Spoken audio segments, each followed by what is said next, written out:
undersized areas. All right, stay right here. Let's bring in two guests to talk about Opportunity Zones. Joining us is Operation Hope's founder, Chairman and CEO John Hope Bryant. He's also the founder of Promise Homes. And Heritage Foundation Senior Policy Analyst Adam Michel joins us from Washington. John, you're here on set with us. Obviously, you want to see a lot of this economic development, but are you concerned about the way it's being monitored? Well, I'm always concerned about Washington, D.C. But look, as long as this is not, first of all, the issue about some of these projects are in neighborhoods that are aspiring. If you hang around 9 broke people, you'll be the 10th. So you want some of this stuff to ride a wave. You don't just want it compressed in what's called poor neighborhoods. You have to have this aspirational lift. The problem with this legislation is only one thing: lazy public policy. In Manhattan, you have structured everything. Everything is structured and curated. As long as this policy is structured and curated, meaning that you got financial literacy at the bottom, financial coaching in the middle, because it's what people don't know that they don't know that's killing them, but they think they know. You know, Abraham Lincoln created this Freedmen's Bank to teach free slaves about money, 1865, after the Civil War. He was killed the next month. It wasn't like black folks got a memo on free enterprise and screwed it up. We just never got the memo. So as long as we have the coaching, and I met with the administration, in all fairness, yesterday about this very topic. So as long as they do coaching at the bottom, coaching in the middle and financial literacy at the bottom, and not just have capital at the top. Otherwise, it'll be a rocket ship on a wagon wheel. It will explode. And it will be what Heritage Foundation says, it's a disaster. If they do what I'm saying and others are saying, it could be the best public policy move for the so-called poor in 50 years. In other words, you could have a little Marshall Plan, little M, little P, CRA reform, Community Reinvestment Act, that's flexible debt. Then you've got public purpose capitalism, or venture capital, opportunity zone funds. And then you've got the grease in the gears, which is financial literacy, which we all got from our parents without even knowing it. You grew up, you know, with it, your memo attached to your baby bib because your family was teaching financial literacy because they're wearing a suit talking about stocks and bonds. We need that in these communities. Do that as a combination, you have a winning policy. Adam, let's talk about that, because when Robert first laid out the report, this idea of investing in areas that maybe aren't at the bottom of the barrel, that aren't struggling the most. Not a bad idea if you think about trying to build things up, but maybe the lack of oversight is the biggest concern you hear here. Well, I think we all can agree that we want Americans across the country and every community to benefit from the strong economy we see today. But opportunity zones aren't the way to get there. These zones were picked by well-connected politicians to benefit Wall Street, and they're quite the opposite of the rest of the broad-based reforms that were included in the 2017 tax reform. It's lower taxes broadly available to all Americans that are fueling some of the largest wage gains for the lowest income Americans, keeping the unemployment rate at historic lows. I've written about this at heritage.org. It's doubling down on these types of policies, broad-based reforms. This is the way to help the most Americans and the Americans that need it the most. You know, I respect his view, and I'm glad he's pushing back. It's the best part about America. But I actually grew up in the hood, like D-A-H-O-O-D, the hood. Compton, California, and South Central Los Angeles. So I'm from Main Street to Wall Street. And I'm telling you, done right, you're attracting capital to neighborhoods. But here's the thing. No, but Compton's a great example, because if I'm an investor and I've just cashed out, this is a program created by Sean Parker. He said, all of us in Silicon Valley have billions of dollars in stock that we don't want to sell or give up because there's a capital gains tax. So we created this program. If you have capital, are you going to put it into a luxury hotel in LA's design district or in affordable housing in Compton? For a 10-year return. Capital is going to go where it feels like it's got the best chance of success, and maybe Compton is the right place for it to go.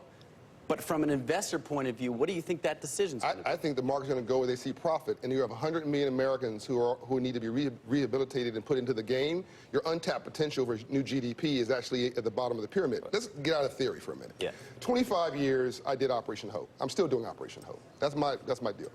But I decided to eat my own formula. I was tired of telling capitalists what to do, and I'm tired of Joe ignoring me while I'm talking. I'm not doing that. I'm listening. I'm looking at the notes. I'm trying to figure out how to tie what Mark Landry said earlier. I'm messing with you, Joe. Actually, you're a cool guy. You're an honorary brother. I got you. So, so what I did was 2 years ago, I went to 2 hardcore capitalists, Tony Ressler and Michael Arrighetti, who are nice guys, but it's about the profit.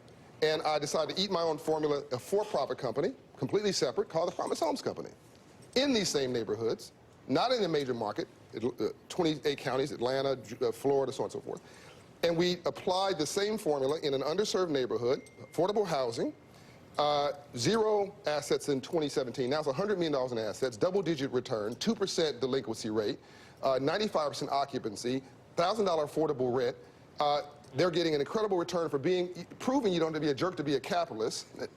And we contract, first thing we did was contract or become a paid member of Operation Hope to provide financial coaching to these residents. So we again, not lazy public policy, leaned in, did it right, same thing you're talking about, in an underserved market, and it's doing just like this. I'm saying everybody can do that, and everybody should do that.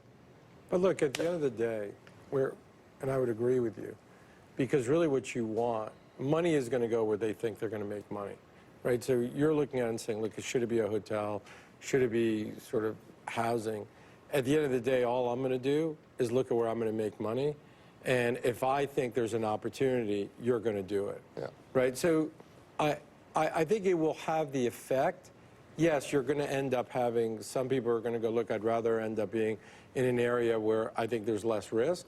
But you're going to have a lot of people who are going to look at it and go, look, there may be more risk in Compton, but I think I'm going to get compensated for that. I think I'm going to make more money, so I'm going to do that. And I think you're going to have more need for what you're talking about just because you don't need more hotels. Thank you. That's sort of ultimately how I would look at it. And let me tell you what, whether the market does well or does not do well, let me tell you what, people who are the postal workers, Walmart managers, UPS drivers, they're still going to need some place to live at $1,000, $1,200, $1,500 a month. That's going to be forever, right? And there's not enough of that in this marketplace. And I can't tell you how many times Joe's and Becky's friends come to me and say, I want to do well and do good. I want to be a good guy too. How do I make a solid investment? Right. But still, you know, I want to be a hardcore business, but I want to have some compassion, and I want to have a legacy of knowing that I help society too. This is an opportunity. So I actually respectfully disagree with a commenter who says that opportunity zones is a bad idea. You don't turn away billions of dollars going into the hood. You don't. You try to make it, you figure out a way to make it work. Adam, what do you say? Yeah. These programs like this have been tried at the state level, at the federal level, internationally, and every time they've been tried, they have not led to higher wages or more job opportunities, and often they've led to worse outcomes for the people that we're trying to help. Yes, you can see investment move from one side of the line to the other, but what politicians aren't telling you is that that investment would have happened on that other side of the street rather than on the new side of the street that's privileged by Washington. And they certainly aren't telling you about the Americans across the country that are funding the subsidy that's allowing Washington to pick winning areas and losing areas. The best way to support broad-based growth is with equally applied policies at the federal level and targeted local reforms at the state and local level where things like zoning reform can allow for more housing, where education choice can allow families to pick the best educational options for their children. These are the sort of local institutional reforms that help the most people. Alex? Yeah, I mean, look, we see a gap in the market where you can actually